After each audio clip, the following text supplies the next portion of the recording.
Imagine living in a country where you can't walk down the streets of your choice, travel to other nations, or even access social media from your cell phone.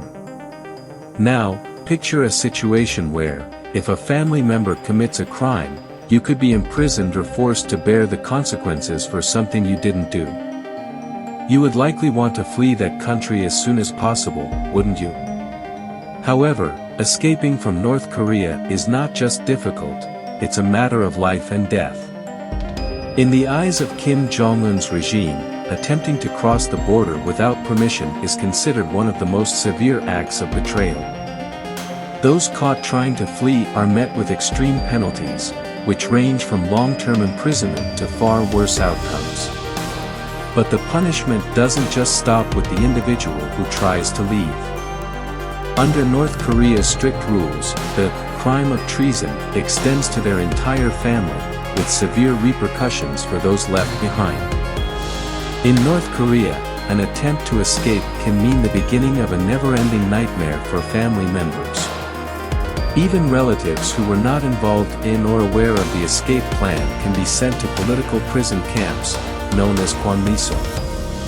These camps have often been likened to gulags, notorious for their forced labor and the brutal mistreatment of prisoners. Many of those detained in these camps do not survive the inhumane conditions they are subjected to. The North Korean regime operates under a system known as guilt by association, or Yunjwa-jae, where up to 3 generations of a family can be punished for the actions of a single individual. This creates an atmosphere of fear and paranoia, where even thinking about escape must be carefully calculated.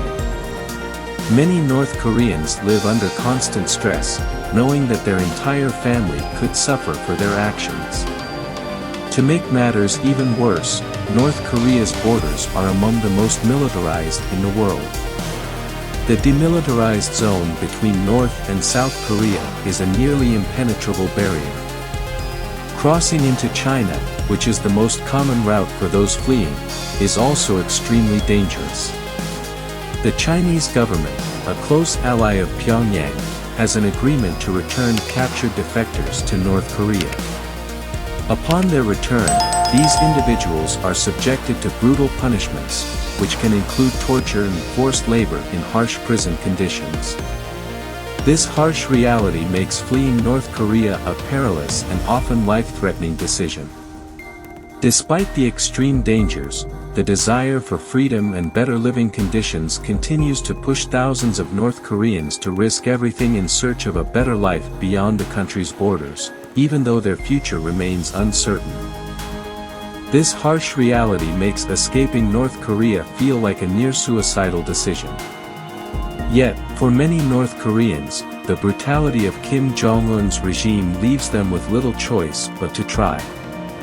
North Korea is widely regarded as one of the most closed and repressive regimes in the world today. Since the Kim family took control of the country in 1948, North Korea's government has become synonymous with total control and ruthless repression. When we think of extreme totalitarian regimes, like Nazi Germany, many believe that such brutality is confined to the past.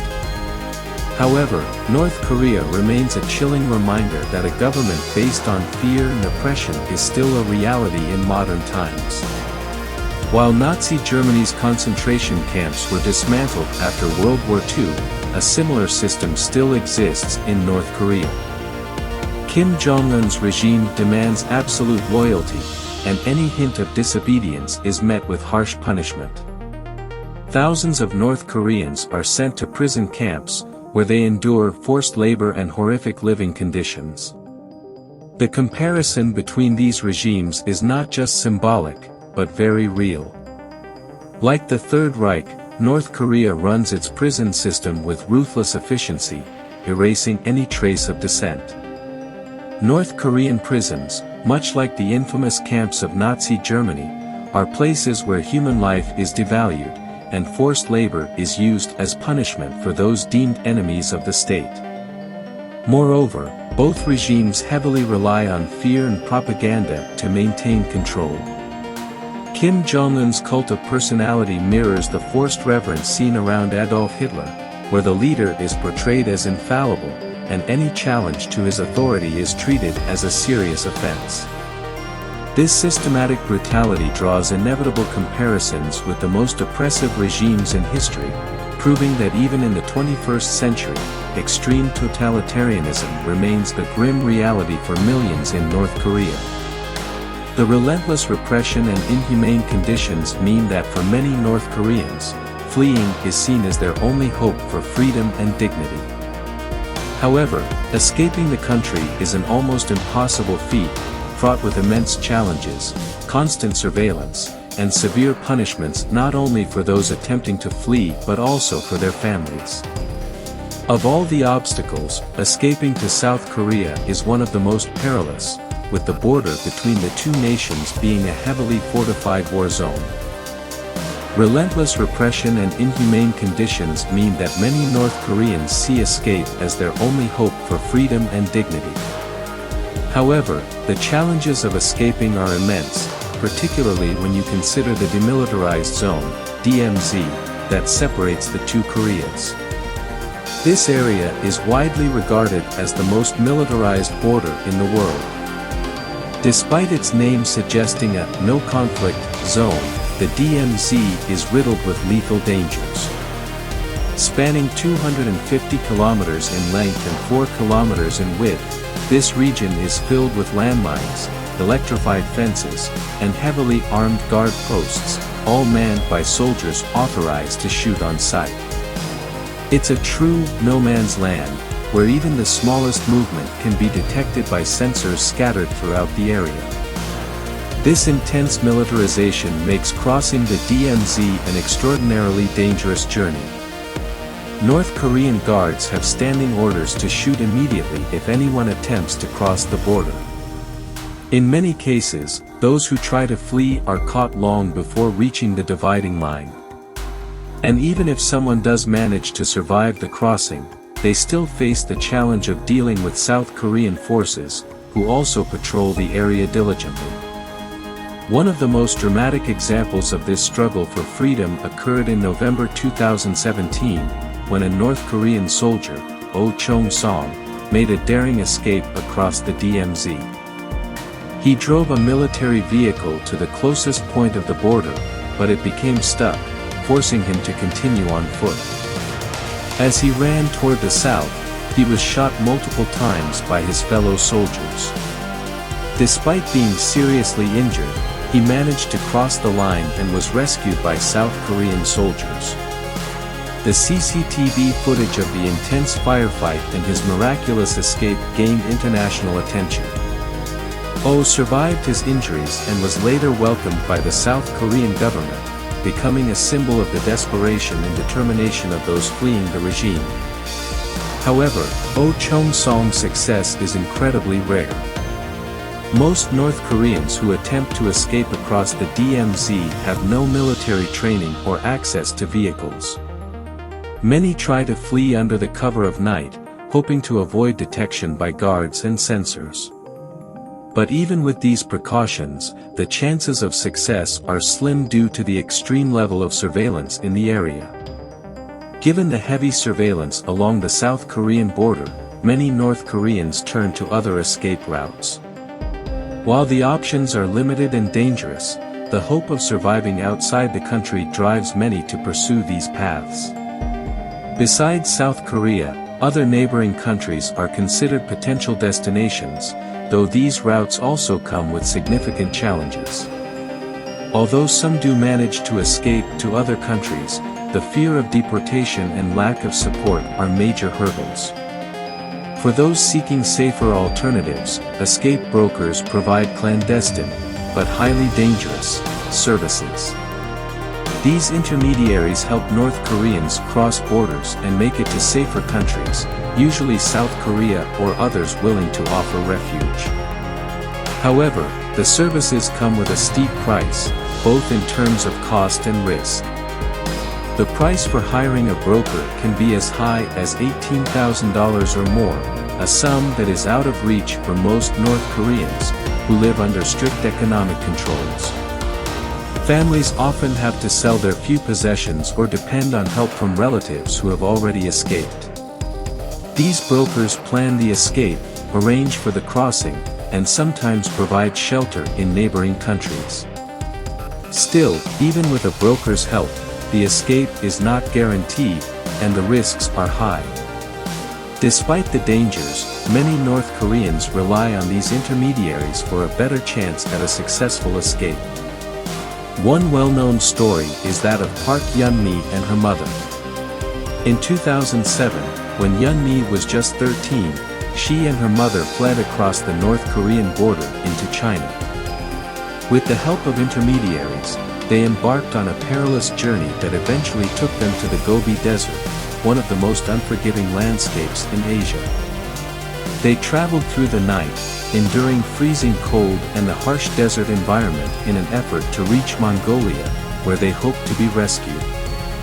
The journey across the Gobi is incredibly treacherous, with its extreme weather and vast, barren stretches. After a grueling trek, they finally reached the Mongolian border, where they were rescued and later taken to South Korea. There, Yeon-mi and her mother were able to rebuild their lives. Yeon-mi has since become a prominent human rights advocate, speaking out against the conditions in North Korea and helping other refugees. However, success stories like Park Yeon-mi's are the exception rather than the rule.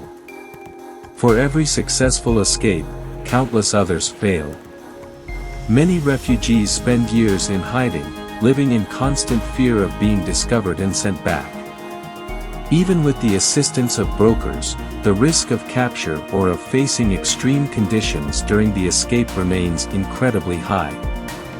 Yet, the desire for freedom is so powerful that thousands of North Koreans continue to risk everything to build a new life far from the oppressive grip of the regime. A particularly challenging and dangerous route to escape from China leads to Thailand. For many North Koreans who manage to cross the border and reach China, the escape is far from over. As mentioned above, China has an agreement with the Pyongyang regime and frequently returns captured defectors. Therefore, many refugees try to continue their journey to other countries where they can find safety.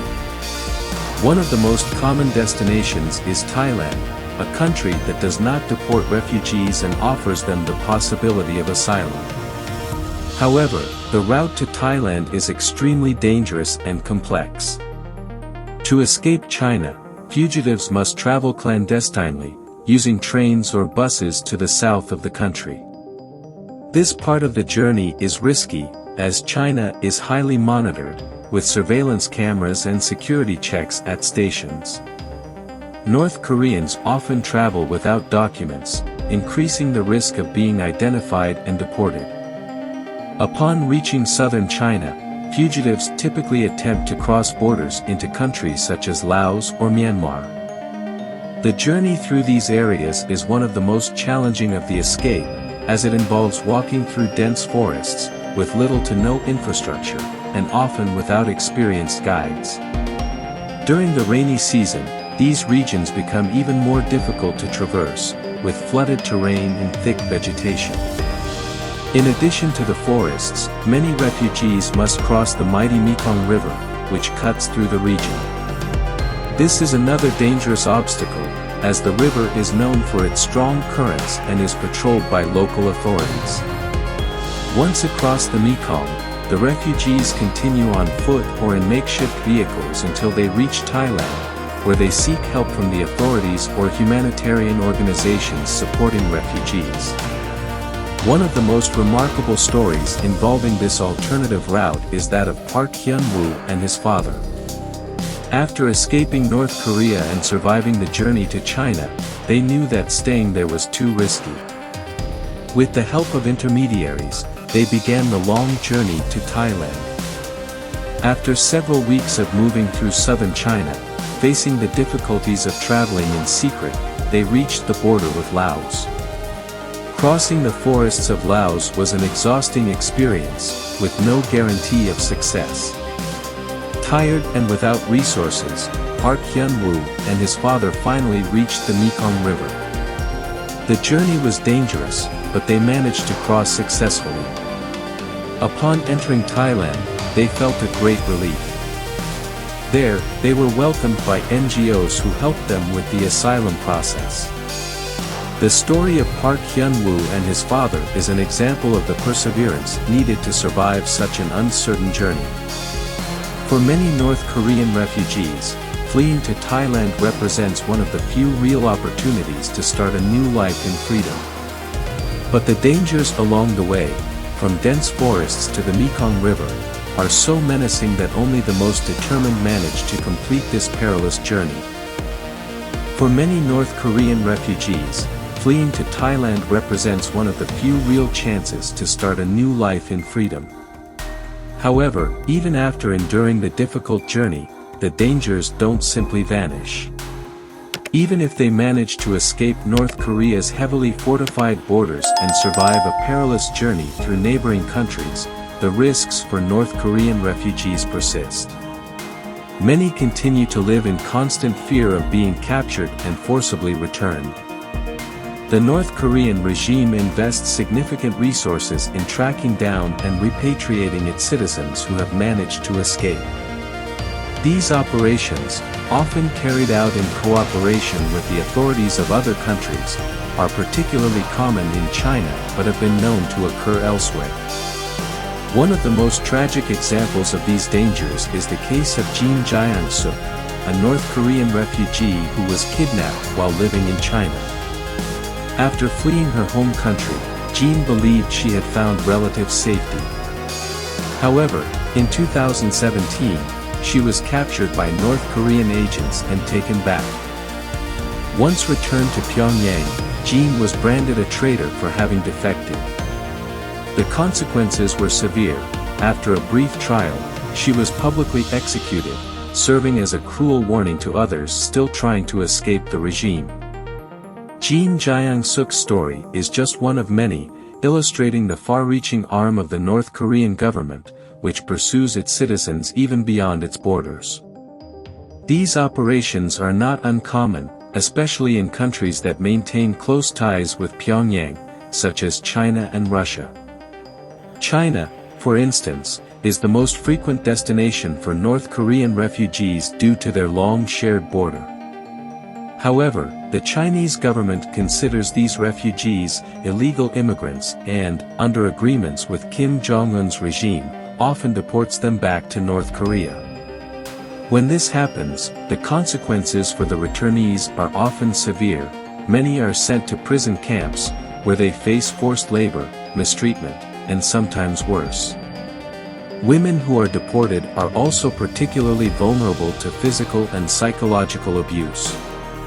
There are also instances where people, even after reaching safety in countries like South Korea or Thailand, continue to live in fear of being tracked down by North Korean spies or regime-linked groups. Refugees who become activists, speaking out against the conditions in their homeland, are especially vulnerable to threats, not just to themselves but also to their families who remain in North Korea. The regime's control and surveillance network is so extensive that, even outside its borders, many refugees live in constant fear of being monitored or found. North Korean refugees also face the harsh realities of living in hiding. Those who manage to stay under the radar in countries like China often live in extremely precarious conditions. Without proper documents or legal protection, many are forced to work in low-paying, underground jobs, always terrified of being caught by authorities. Survival is a daily struggle, and true safety seems perpetually out of reach. The case of Jean Jiang-suk, along with the stories of other refugees hunted by the North Korean regime, sheds light on the ongoing terror faced by those trying to escape. For many, fleeing the country is just the beginning of a life filled with uncertainty, where the promise of freedom is never fully guaranteed. Escaping North Korea is an almost impossible feat, filled with deadly obstacles and ongoing dangers that continue to haunt those brave enough to attempt it. Between the regime's intense surveillance, tight military control at the borders, and the ever-present risk of capture and repatriation, escaping becomes an act of sheer desperation. Even those who manage to reach neighboring countries continue to live in fear of being found and sent back, where their fate is often grim. The brutal reality faced by North Korean citizens today is rooted in the long-running conflict that divided the Korean peninsula after World War II. The division between North and South Korea is one of the last, enduring legacies of the Cold War. For the Korean people, this war never truly ended. Beginning in 1950, the peninsula became a battleground between two competing ideologies: capitalism, led by the United States, and communism, backed by the Soviet Union. After World War II and the defeat of Japan, which had occupied Korea for decades, the country was split along the 38th parallel. To the north, the Soviet Union supported the rise of a communist regime under Kim Il-sung, providing military and economic support.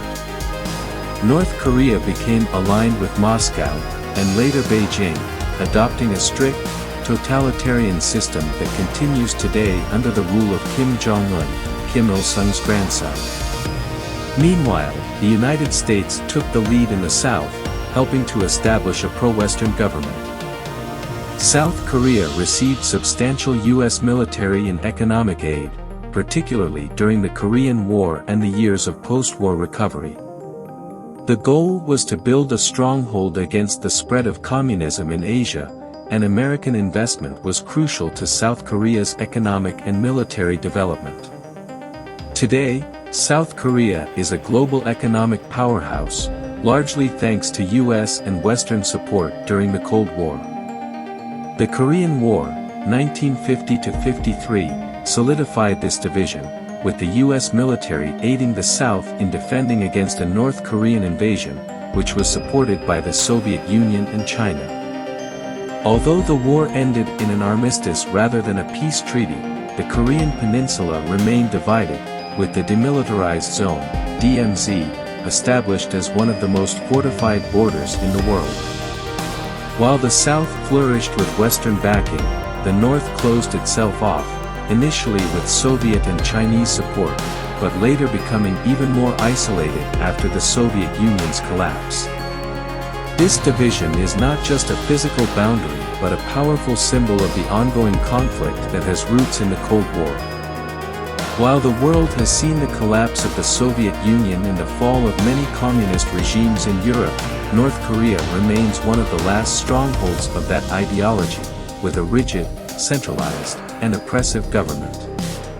The country operates under a state-controlled economy, driven by the ideology of Juche, or self-reliance, which has kept North Korea isolated. Despite international sanctions and diplomatic efforts, the regime has remained firmly in place, continuing its aggressive stance, particularly toward the South and the United States. This backdrop of ideological and geopolitical tension explains why, in many ways, the Cold War never truly ended on the Korean peninsula. The rivalry between North and South Korea, stoked by decades of external support and internal propaganda, remains alive. For Kim Jong-un's regime, maintaining a state of perpetual war serves to justify the strict control of its population and the relentless repression of any dissent or escape attempts. Propaganda within North Korea constantly emphasizes that the country is surrounded by enemies, particularly South Korea and the United States, keeping its citizens in a state of permanent alert. While South Korea has thrived as a modern democracy, with strong economic and military ties to the United States, North Korea continues to isolate its people, making any attempt to escape severely punishable. For those who do manage to flee, the danger doesn't end. Refugees face the threat of capture and deportation by countries like China and Russia, or the ever-present risk of being pursued by the regime, which has a long history of targeting dissidents even beyond its borders. For North Koreans, escape is just the first step in a new journey filled with uncertainty. Even after they've fled, the fear of being caught or of their families back home facing punishment remains constant. This ongoing situation reflects the geopolitical conflict that continues to play out on the Korean Peninsula, a Cold War-era struggle that persists and stands as one of the most complex challenges of the 21st century. Unfortunately, due to YouTube guidelines, we can't dive into all the intricate details of this issue. But now, we'd love to hear from you. North Korea is undeniably one of the most closed-off countries in the world. What are your thoughts on the situation and the conditions faced by those attempting to escape? Drop your comments below and join the conversation. If you enjoyed this documentary, make sure to check out the next one here on the screen. See you there.